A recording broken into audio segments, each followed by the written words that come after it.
Saya pernah berpikir bahwa cinta sejati hanyalah ilusi yang diciptakan oleh ilmu-ilmu murahan, sampai hari itu ketika saya melihat darah mengalir dari luka seorang anak kecil di tengah gurun yang membara. "Kenapa kau lari?" tanya saya dalam hati, tapi suara angin pasir yang ganas menelan pertanyaan itu. Dan saat itulah, nama ayah saya terukir di liontin yang tergantung di lehernya, membuat dunia saya runtuh seperti istana pasir yang rapuh. Saya, Ari, seorang pria berusia 28 tahun yang hidup di pinggiran Jakarta, selalu merasa seperti orang asing di negeri sendiri. Sebagai seorang gai, saya belajar menyembunyikan diri sejak kecil. Ayah saya, Pak Hadi, seorang pedagang kaya di Surabaya, meninggalkan saya dan ibu ketika saya berusia 10 tahun. "Kau bukan anak laki-laki sejati," katanya sebelum pergi, meninggalkan luka yang tak pernah sembuh. Saya tumbuh dengan ibu yang bekerja keras sebagai penjahit, tapi hati saya selalu haus akan pengakuan. Di dalam dada saya bertanya-tanya, apakah saya layak dicintai? Apakah ada tempat bagi orang seperti saya di Indonesia yang penuh tradisi ini? Suatu hari, saya memutuskan untuk melarikan diri dari rutinitas kota yang menyesakkan. Saya bergabung dengan sebuah organisasi sukarelawan yang membantu anak-anak korban perdagangan manusia di daerah timur Indonesia. Kami mendengar kabar tentang 6 anak yang kabur dari sebuah kamp ilegal di Nusa Tenggara Timur, melintasi gurun kering yang jarang dijamah manusia. Gurun itu bukan seperti Sahara, tapi tanah tandus dengan batu-batu tajam dan angin panas yang bisa membunuh dalam semalam. Saya tidak tahu mengapa saya ikut, mungkin karena ingin membuktikan bahwa saya bisa menjadi pahlawan bagi orang lain, meski tak pernah menjadi satu bagi diri sendiri. Ketika tim kami tiba di perbatasan, kami menemukan jejak kaki kecil di pasir. Hati saya berdegup kencang. "Mereka pasti dekat," gumam rekan saya, seorang pria bernama Budi yang juga sukarelawan. Budi berusia 30 tahun, dengan mata yang dalam dan senyum yang hangat, membuat saya diam-diam terpesona. Dia berasal dari Bali, seorang guru yang meninggalkan pekerjaannya untuk misi ini. Saat kami berjalan bersama, saya merasakan getar aneh di dada. Apakah ini cinta? Atau hanya kesepian yang berbicara? Saya menggelengkan kepala, mengingatkan diri bahwa fokus utama adalah anak-anak itu. Malam pertama di gurun, kami mendengar tangis samar.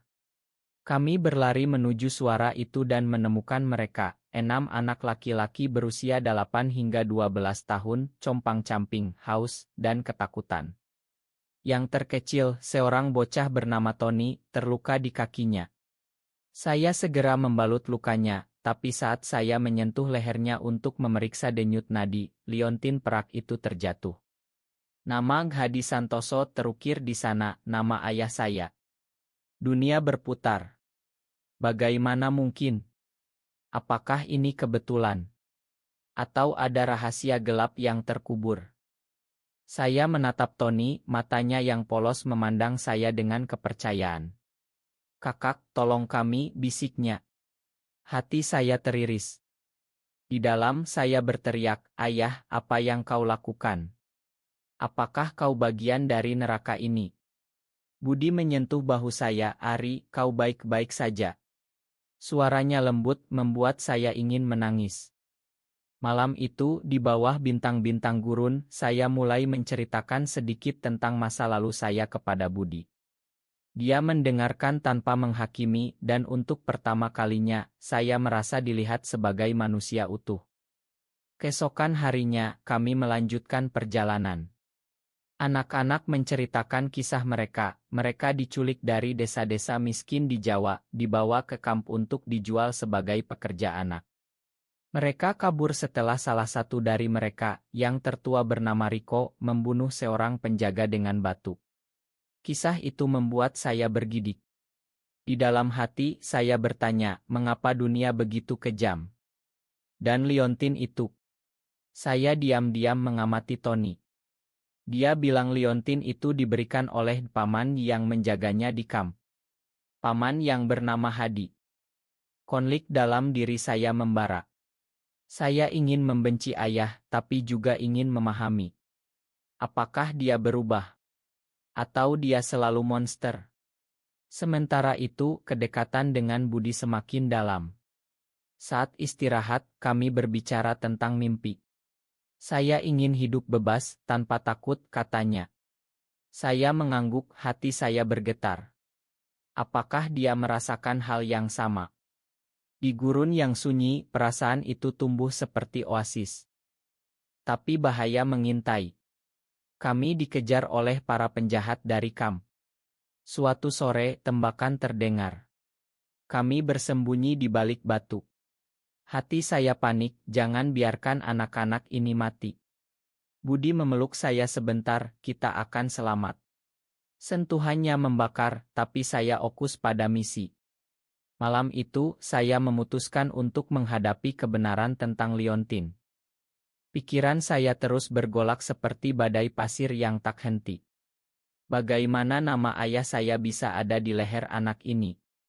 Apakah dia terlibat dalam perdagangan manusia? Saya merasa dikhianati, seolah masa lalu yang saya coba lupakan kembali menghantam seperti gelombang Samudra Hindia. Di dalam dada, saya berdoa, Tuhan, beri saya kekuatan untuk tidak runtuh sekarang. Perjalanan kami semakin berat. Air mulai menipis, dan anak-anak mulai lelah. Rico, yang tertua, menjadi pemimpin kecil mereka. Dia menceritakan bagaimana mereka merencanakan pelarian selama berbulan-bulan. Kami tak mau jadi budak selamanya, katanya dengan suara tegas, tapi matanya menunjukkan ketakutan anak-anak. Saya melihat diri saya di dalamnya, seorang anak yang ditinggalkan berjuang sendirian. Hati saya sakit, dan saya berjanji dalam hati, saya akan lindungi kalian, meski harus mengorbankan segalanya. Budi dan saya semakin dekat. Saat malam tiba, kami duduk bersama di dekat api unggun kecil. Ari, kau punya cerita yang dalam, katanya sambil memandang bintang. Saya menceritakan lebih banyak tentang ayah saya, tentang bagaimana dia pergi karena tahu saya berbeda. Budi menyentuh tangan saya, itu bukan salahmu. Kau berharga apa adanya. Kata-katanya seperti obat, menyembuhkan luka lama. Di dalam saya bertanya, apakah ini awal dari sesuatu yang indah? Atau hanya ilusi di gurun? Tapi konflik muncul. Salah satu anak, bernama Dino, mulai curiga pada saya. Kenapa kakak sering memandang Liontin Tony, tanyanya. Saya terkejut, tapi berusaha tenang. Malam itu, saya konfrontasi Tony secara pribadi. Siapa yang memberi Liontin ini, tanya saya lembut. Dia menangis, Paman Hadi. Dia bilang itu untuk melindungi saya. Hati saya hancur. Paman Hadi adalah ayah saya. Apakah dia punya keluarga lain? Atau lebih buruk, dia pemimpin sindikat? Saya merasa marah membara. Di dalam pikiran saya berteriak, ayah, kau pengkhianat. Kau meninggalkan saya untuk apa? Untuk bisnis kotor ini. Saya ingin menghancurkan segalanya, tapi melihat wajah anak-anak itu, saya menahan diri. Budi melihat kegelisahan saya. Ceritakan padaku, desaknya. Saya akhirnya mengaku tentang Liontin. Matanya melebar, tapi dia memeluk saya. Kita hadapi bersama. Pelukannya hangat, membuat saya merasa aman untuk pertama kalinya. Perburuan semakin dekat. Kami mendengar suara mobil di kejauhan. Kami berlari, tapi Dino jatuh dan terluka. Saya menggendongnya, rasa sakit di kaki saya diabaikan. Di dalam hati, saya berpikir, ini ujian. Apakah saya bisa menjadi ayah yang lebih baik daripada ayah saya? Budi memimpin jalan, tangannya memegang erat tangan saya sesekali. Perasaan romantis itu tumbuh, tapi dicampur dengan ketakutan. Suatu malam, kami bertemu dengan sekelompok nomaden lokal. Mereka memberi kami air dan makanan, tapi salah satu dari mereka mengenali Liontin Tony. Itu milik Tuan Hadi, bos besar di Kupang, katanya. Konfirmasi itu seperti pisau. Ayah saya adalah bos sindikat. Saya runtuh di tenda, menangis sendirian. Budi datang, Ari, jangan biarkan masa lalu menghancurkanmu. Kami berbicara panjang dan di sana, di bawah langit gurun, saya mengakui perasaan saya padanya. Saya suka padamu, Budi. Dia tersenyum, saya juga. Tapi kebahagiaan itu singkat. Keesokan harinya, para penjahat menyerang kamp nomaden. Tembakan bergema, anak-anak berteriak. Saya melindungi Tony, tapi seorang pria menodongkan senjata ke saya. Di mana anak-anak itu, bentaknya. Budi melompat, memukulnya dari belakang. Kami kabur lagi, tapi hati saya penuh konflik, apakah ayah saya memerintahkan ini? Di dalam, emosi saya bergolak lebih dalam. Saya membayangkan konfrontasi dengan ayah, mengapa kau lakukan ini? Apakah aku tak cukup bagimu? Ile ini terasa lebih berat, dengan air mata yang tak terlihat mengalir di jiwa saya. Rasa pengkhianatan itu seperti racun yang merayap di ena saya, membuat setiap napas terasa berat. Saya membayangkan wajah ayah, yang dulu saya idolakan, sekarang terdistorsi menjadi monster.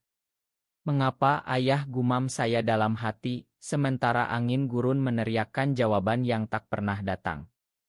Kami terus bergerak, tapi anak-anak mulai kelelahan. Tony celingak-celinguk ke saya, liontinya masih tergantung seperti pengingat kejam. Saya ingin merobeknya, tapi itu akan menyakiti dia. Di dalam, saya berdebat, apakah saya harus memberitahu anak-anak?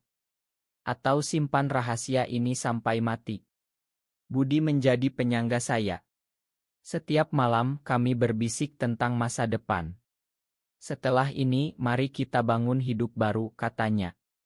Kata-katanya membangkitkan harapan, tapi juga ketakutan, apakah masyarakat Indonesia siap menerima kami? Konflik memuncak ketika kami mencapai sebuah desa kecil di pinggir gurun. Di sana, kami mendengar berita dari radio, sindikat perdagangan anak dibongkar polisi, tapi bosnya, Hadi Santoso, kabur. Hati saya berhenti. Ayah saya buronan. Saya menyendiri di belakang rumah warga, menangis. Kenapa kau jadi seperti ini, teriak saya dalam pikiran. Budi menemukan saya, Ari, kita harus temui dia. Untuk penutupan. Ide itu gila, tapi saya setuju. Kami meninggalkan anak-anak di tangan polisi setempat yang bisa dipercaya, lalu berdua menuju Kupang. Perjalanan ke Kupang penuh ketegangan.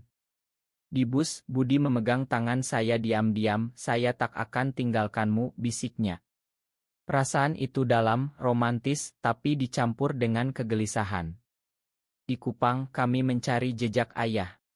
Seorang Inorman bilang dia bersembunyi di sebuah rumah tua. Hati saya berdegup kencang saat kami mendekat. Di dalam, emosi membanjiri, marah, sedih, rindu. Kami menyusup masuk malam itu. Ayah ada di sana, tua dan rapuh, minum sendirian. Siapa kalian, bentaknya. Saya maju, ayah, ini aku, Ari. Matanya melebar, Ari. Anakku. Dia terisak, tapi saya marah. Kenapa namamu diliontin anak itu? Kau terlibat perdagangan manusia.